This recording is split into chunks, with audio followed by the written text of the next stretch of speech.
and an army, an organization, and a machinery. India is going to be free, and that we who live today are going to play a part in making India free. There is no power on earth that can keep India enslaved anymore. Let us strive for India's freedom one day more. দ্বিতীয় মহাযুদ্ধের সুযোগ এমনিতেই হাতছাড়া হয়ে যাবে, এ কখনো হতে পারে না।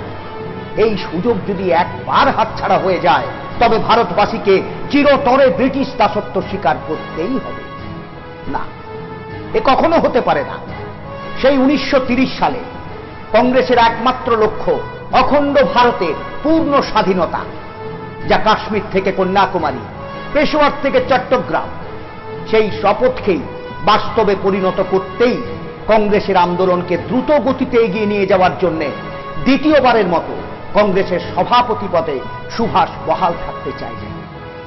The international situation appears to be favorable to India and her cause, and I believe that this is an opportunity which we cannot afford to lose, which India will not lose.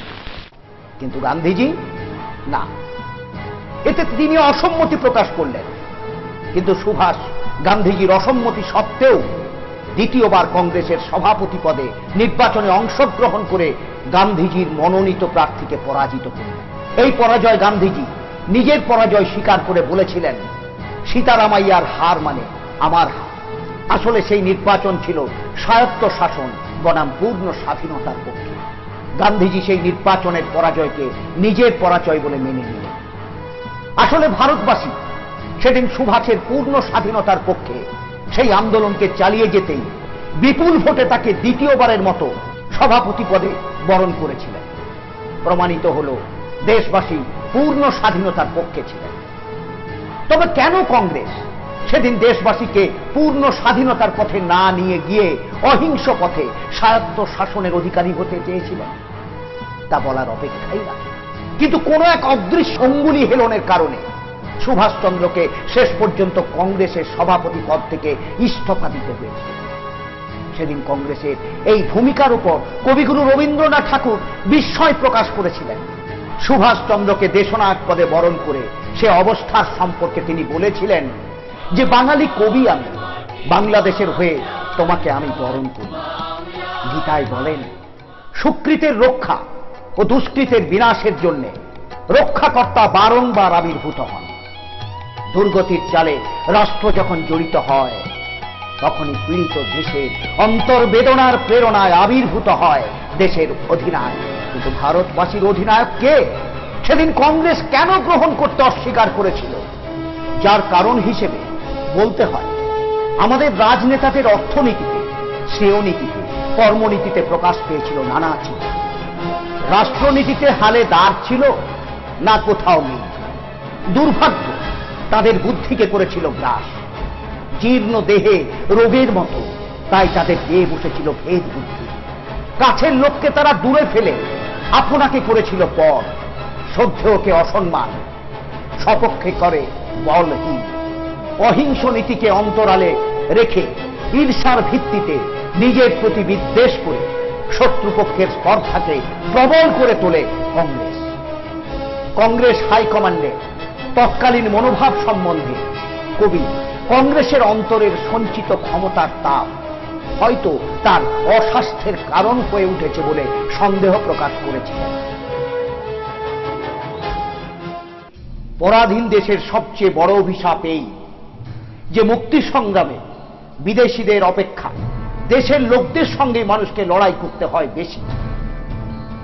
দেশীয় নেতাদের অসহযোগিতার ফলেই সুভাষ বিদেশি শক্তির সাহায্যে ভারতের স্বাধীনতা উদ্ধার কল্পে কলকাতার এলগিন রোড স্থিত বাড়ি থেকে অন্তর্ধান করে দুর্গম গিরিপথ কান্তার মরু পেরিয়ে রাশিয়া হয়ে পৌঁছেছিলেন বার্লিনে।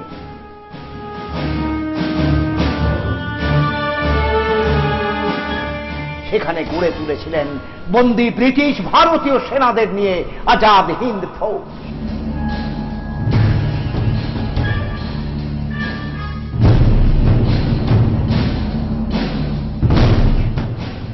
যারা ইংরেজদের সাম্রাজ্য বাঁচাতে হিটলারের বিরুদ্ধে যুদ্ধে লিপ্ত হয়ে বন্দী হয়েছিলেন, সুভাষ সেই সব বন্দী ভারতীয়দের নিয়েই বার্লিনে গড়ে তুললেন অত্যাধুনিক হাতিয়ারে সজ্জিত ভারতীয় মুক্তিবাহিনী। জার্মান সরকারের সহযোগিতায় গড়ে উঠল বার্লিনে আজাদ হিন্দ সংঘের free centre, which is pregnant with immense possibilities. This is an opportunity which is rare in the history of a nation, which we cannot afford to lose, which India will not lose. Every commodity in this world has its price, so also has freedom. I appeal to you to be ready to pay the price of freedom, which is service and suffering. এদিকে British সাম্রাজ্যের ঘাঁটি সিঙ্গাপুরের পতন।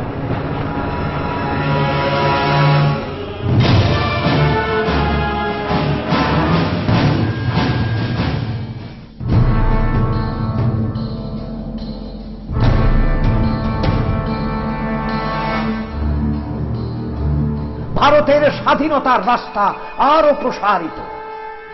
দক্ষিণ পূর্ব এশিয়ায় মহাবিপ্লবী রাসবিহারী বসুর নেতৃত্বে ভারতীয় স্বাধীনতা সংঘের উদ্যোগে জাপানের হাতে বন্দী ব্রিটিশ ভারতীয় সেনাদের নিয়ে গড়ে ওঠে আজাদ হিন্দ ফৌজ। এই ফৌজকে পরিচালনার দায়িত্বের জন্য সুদূর বার্লিনে সুভাষকে আমন্ত্রণ জানালেন রাসবিহারী বসু। হিটলারের সহযোগিতায় জার্মান সাবমেরিনের দুঃসাধ্য পথে জাপানের উদ্দেশ্যে পাড়ি দিলেন। অবশেষে মাদাগাস্কার হয়ে জাপানি সাবমেরিনে দুঃসাহসিক যাত্রা শেষে পৌঁছলেন দক্ষিণ পূর্ব এশিয়ায়।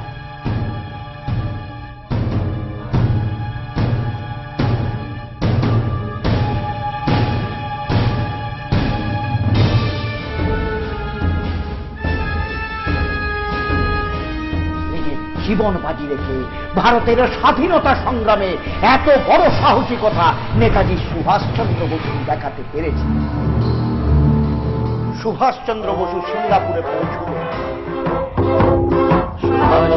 सुभाष जी वो जान हिंद आ गए, नाज़ जिस्म हिंद को शान हिंद आ गए। सुभाष जी वो जान हिंद आ गए, नाज़ जिस्म हिंद को शान हिंद आ गए।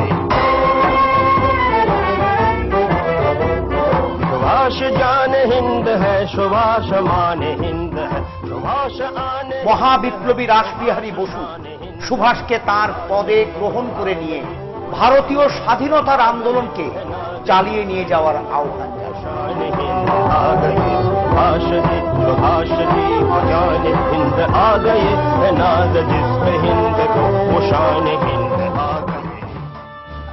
মহাবিপ্লবী রাসবিহারী বসু স্বইচ্ছায় নিজ পদ থেকে সরে গিয়ে সুভাষকে সেই পদে বরণ করে তৎকালীন ভারতীয় নেতাদের সামনে যে দৃষ্টান্ত রাখলেন যা আজকের ভারতীয় রাজনীতিতে ভাবাই যায়। You might ask me what I did in Tokyo for what present I have brought for you. Well, I have brought for you this present.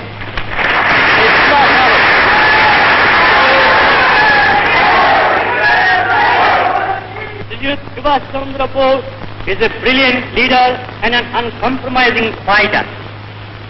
Friends and comrades in arms, in your presence today, I resign my office and appoint Deshbhakt Subhash Chandra Bose as President of the Indian Independence Movement. সিঙ্গাপুরে পৌঁছেই সুভাষচন্দ্র গঠন করলেন অস্থায়ী স্বাধীন ভারত সরকার।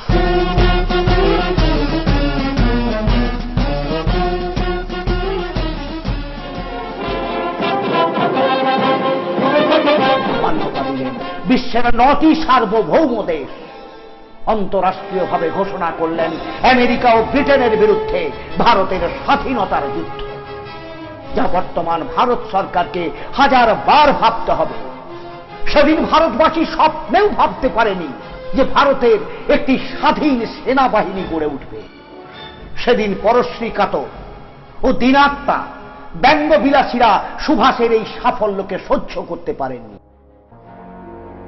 তারা বিদেশিদের দালাল হয়ে ওদের সুরেই সুর মিলিয়ে সুভাষচন্দ্র বসুকে দেশদ্রোহী বলতেও ছাড়েননি। নেহেরু সেদিন বলেছিলেন, যদি সুভাষ জাপানের সাহায্যে ভারত অভিযান করে তবে তাকে বুলেটের মালা দিয়ে অভ্যর্থনা জানানো হবে। সেদিন কমিউনিস্টরা সুভাষের বিরোধিতায় তারাও মগ্ন ছিলেন।